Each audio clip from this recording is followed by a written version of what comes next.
ಸ್ನೇಹಿತರೆ, ಗೃಹಲಕ್ಷ್ಮಿ ಯೋಜನೆಯ 19ನೇ ಕಂತಿನ ₹2,000 ಹಣ ಆದರೆ ನಿಮಗೆ ಬಿಡುಗಡೆ ಆಗುತ್ತೆ ಅಂತ ಇಲ್ಲಿ ಸರ್ಕಾರದ ಕಡೆಯಿಂದ ಅಪ್ಡೇಟ್ ಆದರೆ ಬಂದಿರುವಂಥದ್ದು. ನಿಮಗೆ 19ನೇ ಕಂತಿನ ₹2,000 ಯಾವ ದಿನಾಂಕಕ್ಕೆ ಬಂದು ಜಮಾ ಆಗುತ್ತೆ ಅನ್ನೋವಂಥದ್ದನ್ನು ಈ ಒಂದು ವಿಡಿಯೋದಲ್ಲಿ ತಿಳಿಸ್ಕೊಡುತ್ತೇನೆ. ವಿಡಿಯೋನ ಸ್ಕಿಪ್ ಮಾಡದೆ ಕೊನೆವರೆಗೂ ನೋಡ್ತಾ ಹೋಗಿ. ಹಾಗೆ ನಮ್ಮ ಚಾನಲ್ನ ಇನ್ನೂ ಯಾರು ಸಬ್ಸ್ಕ್ರೈಬ್ ಮಾಡಿಕೊಂಡಿಲ್ಲ, ಸಬ್ಸ್ಕ್ರೈಬ್ ಮಾಡಿಕೊಂಡು ವಿಡಿಯೋಗೆ ಲೈಕ್ ಕೊಟ್ಬಿಟ್ಟೇ ವಿಡಿಯೋ ನೋಡೋಕ್ಕೆ ಸ್ಟಾರ್ಟ್ ಮಾಡಿ. ಹೌದು ಸ್ನೇಹಿತರೆ, ಗೃಹಲಕ್ಷ್ಮಿ ಯೋಜನೆಯ 19ನೇ ಕಂತಿನ ₹2,000 ಯಾವಾಗ ಬಿಡುಗಡೆ ಆಗಿದೆ ಅಂತ ಇಲ್ಲಿ ಸಾಕಷ್ಟು ಜನ ಪ್ರಶ್ನೆ ಮಾಡಿ ಕೇಳ್ತಾನೆ ಇದ್ದಾರೆ. ಸ್ನೇಹಿತರೆ, ಇಲ್ಲಿ ಗೃಹಲಕ್ಷ್ಮಿ ಯೋಜನೆಯ 19ನೇ ಕಂತಿನ ನಿಮಗೆ ಬಿಡುಗಡೆ ಮಾಡೋದಕ್ಕೆ ದಿನಾಂಕ ಕೂಡ ಫಿಕ್ಸ್ ಆಗಿರುವಂಥದ್ದು. ಯಾವ ದಿನಾಂಕಕ್ಕೆ ಬಂದು ನಿಮಗೆ ಹಣ ಜಮಾ ಆಗುತ್ತೆ, ಯಾವ ಟೈಮ್ಗೆ ಬಂದು ಹಣ ಜಮಾ ಆಗುತ್ತೆ ಅನ್ನೋವಂಥದ್ದನ್ನು ಕೂಡ ಇಲ್ಲಿ ತಿಳಿಸ್ಕೊಡುತ್ತೇನೆ. ಈ ಕುರಿತು ಸಚಿವೆ ಅಂತ ಲಕ್ಷ್ಮೀ ಹೆಬ್ಬಾಳ್ಕರ್ ಅವರು ಏನು ಹೇಳಿದ್ದಾರೆ ಅನ್ನೋವಂಥದ್ದನ್ನು ಕೂಡ ತಿಳಿಸಿಕೊಡುತ್ತೇನೆ. ಸ್ನೇಹಿತರೆ, ಸಚಿವೆಯಾದಂಥ ಲಕ್ಷ್ಮೀ ಹೆಬ್ಬಾಳ್ಕರ್ ಅವರು ಇಲ್ಲಿ ಏನು ಹೇಳಿದ್ದಾರೆ ಅಂದರೆ, ಹಣಕಾಸು ಇಲಾಖೆಯಿಂದ 2,500 ಕೋಟಿ ಹಣ ಆದರೆ ಬಿಡುಗಡೆ ಆಗಿದೆ ಅಂತೆ. ಆಲ್ರೆಡಿ ಹಣಕಾಸು ಇಲಾಖೆಯಿಂದ 2,500 ಕೋಟಿ ಹಣವನ್ನು ಬಿಡುಗಡೆ ಮಾಡಿದ್ದಾರೆ. ಹಣಕಾಸು ಇಲಾಖೆಯಿಂದ ಮಹಿಳಾ ಮತ್ತು ಮಕ್ಕಳ ಕಲ್ಯಾಣ ಇಲಾಖೆಗೆ 2,500 ಕೋಟಿ ವರ್ಗಾವಣೆ ಆಗಿರುವಂಥದ್ದು. ಇನ್ನು ಮಹಿಳಾ ಮತ್ತು ಮಕ್ಕಳ ಕಲ್ಯಾಣ ಇಲಾಖೆಯಿಂದ ಮಹಿಳೆಯರ ಖಾತೆಗಳಿಗೆ ಬಂದು ಹಣ ಜಮಾ ಆಗುವುದಷ್ಟೇ ಬಾಕಿ ಇದೆ. ಸ್ನೇಹಿತರೆ, ಇಲ್ಲಿ ನೋಡಿ, ನಿಮಗೆ DBT ಮುಖಾಂತರ ಹಣವನ್ನು ಅವರು ಪುಷ್ ಮಾಡಬೇಕಾಗುತ್ತೆ. ನಿಮಗೆ ಹಣವನ್ನು ಈಗಾಗಲೇ ಪುಷ್ ಮಾಡಿದ್ದಾರಂತೆ.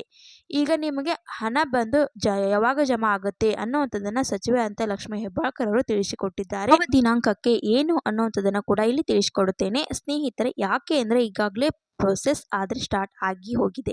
ಸಚಿವೆ ಆದಂಥ ಲಕ್ಷ್ಮೀ ಹೆಬ್ಬಾಳ್ಕರ್ ಅವರು ಹೇಳಿದ್ದಾರೆ, 19ನೇ ಕಂತಿನ ಹಣ ಆದರೆ ಫೆಬ್ರವರಿ ತಿಂಗಳಿನ ಹಣ ನಾವು ಮಾರ್ಚ್ನಲ್ಲೇ ಮಹಿಳೆಯರ ಖಾತೆಗಳಿಗೆ ಕೂಡ ಕೊಡಬೇಕಿತ್ತು. ಆದರೆ ಕೆಲವೊಂದು ತಾಂತ್ರಿಕ ಕಾರಣಗಳಿಂದ ನಮಗೆ ಕೊಡುವುದಕ್ಕೆ ಆಗಲಿಲ್ಲ. ತಾಂತ್ರಿಕ ಸಮಸ್ಯೆಗಳಿಂದ ಈಗ ನಮ್ಮ ಮಹಿಳೆಯರಿಗೆ ಎಲ್ಲರಿಗೂ ನಾವು ಹಣವನ್ನು ಇದೇ 15ನೇ ತಾರೀಕಿಂದಲೇ ಏಪ್ರಿಲ್ 15ನೇ ತಾರೀಕು ಒಳಗಡೆ ಬೆಳಗ್ಗೆ 10 ಗಂಟೆಯಿಂದ ಕರ್ನಾಟಕದಲ್ಲಿರುವಂಥ 31 ಜಿಲ್ಲೆಗಳಿಗೆ ಅಂದರೆ 31 ಜಿಲ್ಲೆಯಲ್ಲಿರುವಂಥ ಎಲ್ಲ ಮಹಿಳೆಯರಿಗೂ ಕೂಡ ಪಕ್ಕಾ ನಾವು ಹಣವನ್ನು ಜಮಾ ಮಾಡ್ತೀವಿ, ₹2,000. ಯಾಕೆ ಅಂದರೆ ನಮಗೆ ಆಲ್ರೆಡಿ ಹಣಕಾಸು ಇಲಾಖೆಯಿಂದ ನಮ್ಮ ಒಂದು ಮಹಿಳಾ ಮತ್ತು ಮಕ್ಕಳ ಕಲ್ಯಾಣ ಇಲಾಖೆಗೆ 2,500 ಕೋಟಿ ವರ್ಗಾವಣೆ ಮಾಡಿದ್ದಾರೆ. ಈಗ ನಾವು ನಿಮಗೆ DBT ಮುಖಾಂತರ ಪುಷ್ ಮಾಡೋದಕ್ಕೆ ಪ್ರೊಸೆಸ್ನ ಸ್ಟಾರ್ಟ್ ಮಾಡಿದ್ದೀವಿ.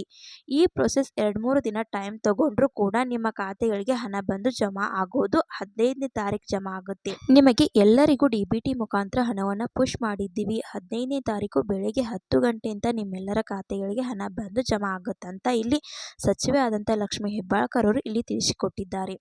ಸ್ನೇಹಿತರೆ, ಇದು ಸದ್ಯದ ಮಟ್ಟಕ್ಕೆ ಬಂದಿರುವಂಥ ಅಪ್ಡೇಟ್ಸ್.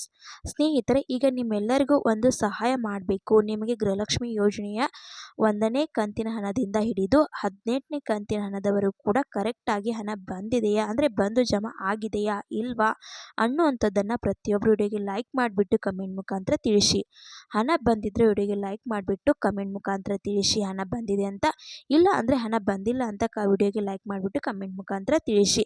ನೀವು ತಿಳಿಸೋದ್ರಿಂದ ಎಲ್ಲರಿಗೂ ಕೂಡ ಪ್ರತಿಯೊಬ್ಬರಿಗೂ ಕೂಡ ಹೆಲ್ಪ್ ಆಗುತ್ತೆ.